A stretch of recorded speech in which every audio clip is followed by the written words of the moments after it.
നാരകത്തറ പുത്തൻ വീട്ടിൽ സോമശേഖരൻ പിള്ള മകൻ രവീന്ദ്രൻ പിള്ള.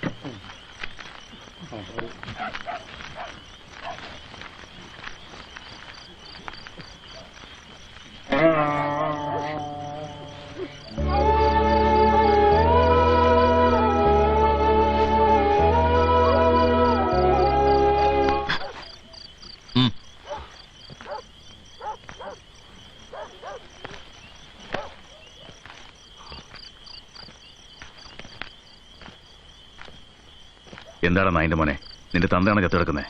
ഇന്നലെ നടന്ന വിവരങ്ങൾ വല്ലതും പുറത്തറിഞ്ഞ നിന്നെ ഞങ്ങൾ പെട്രോൾ ഒഴിച്ച് കത്തിച്ചു കളയും. പറഞ്ഞേക്കാം. പറഞ്ഞ മനസ്സിലായോടാ? മനസ്സിലായോ? ഒന്ന്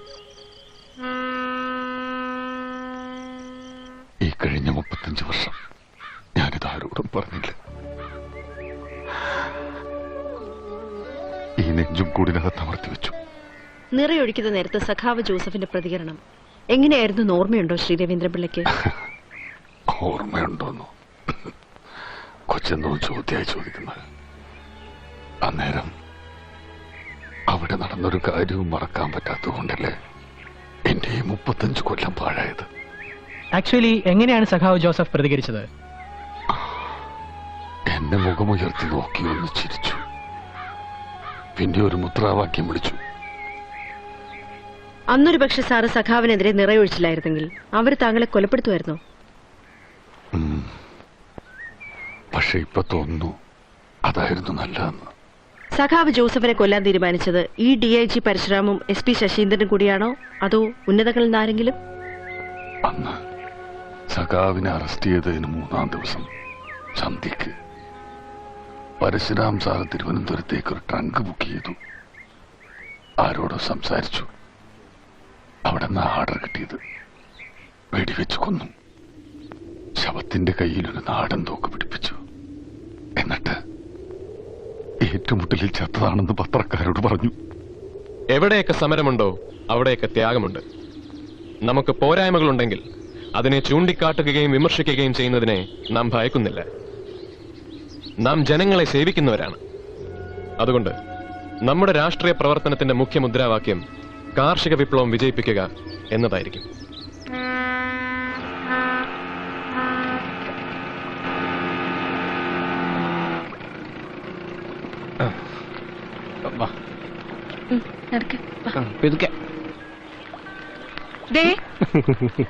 പഴവും ബിസ്ക്കറ്റ് എന്തെങ്കിലും വാങ്ങണ്ട കരണേട്ടാ. ആർക്ക്? കുറുമ്പിക്ക്. അപ്പൊ ഞാൻ പറഞ്ഞതൊക്കെ മറന്നൂല്ലേ? ആ കോപ്പ് മറന്നു. വാങ്ങിക്കാം. കൊച്ചിനെ പിടി. അയ്യോ, ഇത് ആരിക്കരുളനോ? എന്തോന്നാ വേണ്ടത്? ബിസ്ക്കറ്റും ഒരു പടല പഴവും. ആ, ഇമ്പിടി ആളുകൾ വീട്ടിലോട്ട് പോയിട്ടുണ്ട്. പത്രക്കാരും TV-ക്കാരും. വൈകിട്ട് ഏതോ മന്ത്രി വരണമെന്ന് പറഞ്ഞു കേട്ടു. പുഷ്പങ്ക ചേട്ടോ, നാരകത്തറയിലേക്ക് നമുക്കൊരു ബ്രാഞ്ച് തുടങ്ങിയാലോ? എന്റെ പൊന്നുമോനെ, നമുക്ക് ഹെഡ് ഓഫീസ് മാത്രം മതി. പിള്ളക്കും പിള്ളേർക്ക് സുഖം തന്നെയല്ലേ കാരണം? അച്ഛനായ കാലത്ത് നരകിച്ചാൽ എന്താ തെളിഞ്ഞില്ലേ? ശുക്ർ ഇല്ലേ? ഓ, 50 രൂപ. മക്കൾക്കാ അനുഭവ യോഗം.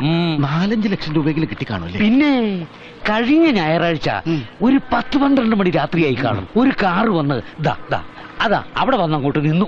നാരകത്തറയ്ക്കുള്ള വഴി ഏതാണെന്നൊരു ചോദ്യം. കാശും കൊണ്ട് വന്നതാ. ഏതായാലും ആ പിള്ള സാറിന് ആ കൊള്ളക്കാരന് വെടിവെച്ചു കൊല്ലാൻ തോന്നിയതുകൊണ്ടാണല്ലോ ഈ കാശും ബഹളമൊക്കെ ഉണ്ടായത്. പിന്നെ വേറെ കൂട്ടത്തിൽ എത്ര പോലീസുകാരുണ്ടായിരുന്നതാ? അവർക്കാർക്കെങ്കിലും തോന്നിയോ ഈ ബുദ്ധി? അതാണ് തലയിലെഴുത്ത്. ഈശ്വര, ഇതുപോലെ കള്ളനോട്ടോ മറ്റോ ആണോ?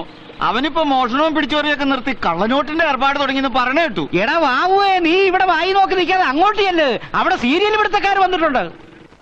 അറസ്റ്റ് ചെയ്ത് കഴിഞ്ഞിട്ടുള്ള 2 ദിവസം ഞാനും കങ്ങഴക്കാരനൊരു കൂപിയും ഞങ്ങൾ രണ്ടാളും സഖാവിന്റെ ഒപ്പം തന്നെയായിരുന്നു ഡ്യൂട്ടി. പിന്നെ ഒത്തിരി പോലീസുകാരും ഉണ്ടായിരുന്നു, പേരും മറ്റും ഓർക്കുന്നില്ല. കരുണൻ, എന്റെ മോന കരുണൻ. മോനെ.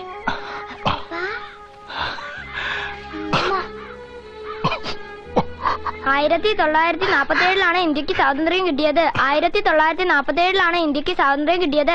1947 ഇന്ത്യക്ക് സ്വാതന്ത്ര്യം കിട്ടിയത്. 1947 ഇന്ത്യക്ക് സ്വാതന്ത്ര്യം കിട്ടിയത്. അമ്മേ, ദേ അച്ഛൻ വന്നു. അച്ഛൻ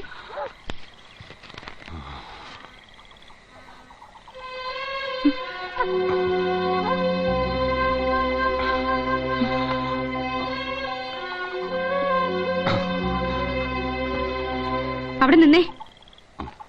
നിങ്ങളുടെ ഉദ്ദേശം എന്താ പറ. ഞാനും എന്റെ പിള്ളേരും ഇവിടുന്ന് ഇറങ്ങി തന്നിട്ട് വേണം ആ നസ്രാണിച്ചെ കൊണ്ടുവന്ന് ഇവിടെ പൊറപ്പിക്കാൻ അല്ലേ? എനിക്കും ചോദിക്കാനും പറയാനും ഒക്കെ ഇവിടെ ആൾക്കാരുണ്ട്. ഞാൻ വെറുതെ അങ്ങനെ വലിഞ്ഞു കയറി വന്നവളൊന്നുമല്ല. നേരം വെളുക്കട്ടെ, ഞാൻ കാണിച്ചു തരാം. അമ്മ, അച്ഛനെ വഴക്ക് പറയല്ലേ അമ്മ. അച്ഛൻ എന്നെ കുടിക്കില്ല. ആരുടെ അച്ഛനാടി? അങ്ങനെ ഒരു വിചാരം ഇയാൾക്കുണ്ടായിരുന്നെങ്കിൽ ഈ തരവഴിത്തരത്തിന് പോവായിരുന്നോ? എന്റെ കൂടെ പുറത്ത് മടുത്തെങ്കിൽ എന്നെയും പിള്ളേരും എന്റെ വീട്ടിൽ കൊണ്ടുവിട്ടാര്. അല്ലെങ്കിൽ കുറച്ച് വിഷം വാങ്ങിത്താ, അതും തിന്ന് ഞങ്ങൾ അങ്ങ് ചത്തോളാം. മിണ്ടാട്ടം ഉണ്ടോ നോക്കി ഇയാൾക്ക്. അല്ലെങ്കിൽ വേണ്ട, ഇന്നും കൊണ്ട് ഞാൻ തീർത്തു തരാം.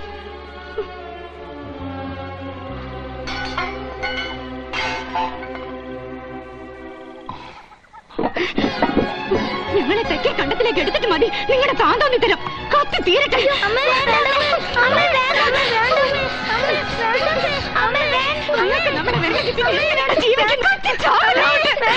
കണ്ടവന്മാരെ കൂടെ പൊറപ്പിക്കാൻ ഞങ്ങൾ തടസ്സമല്ല.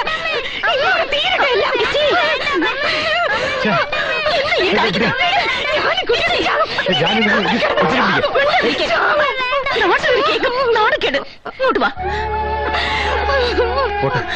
എന്താ ഇത്?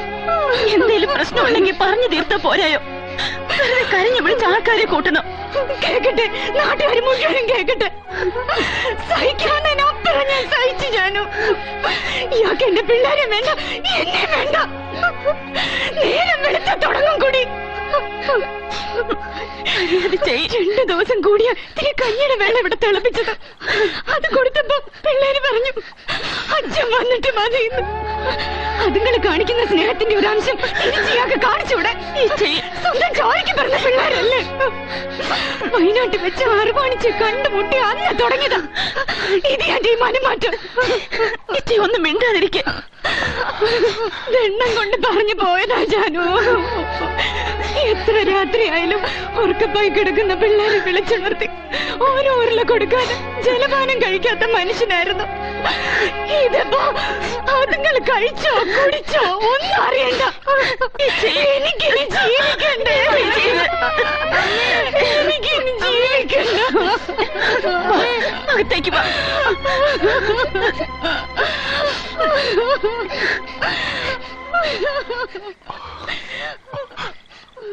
എന്തോന്ന് വെള്ളിയാഴ്ച വെറുതെ ആൾക്കാരെ കൊണ്ട് അതൊന്നും പറയിപ്പിക്കാൻ?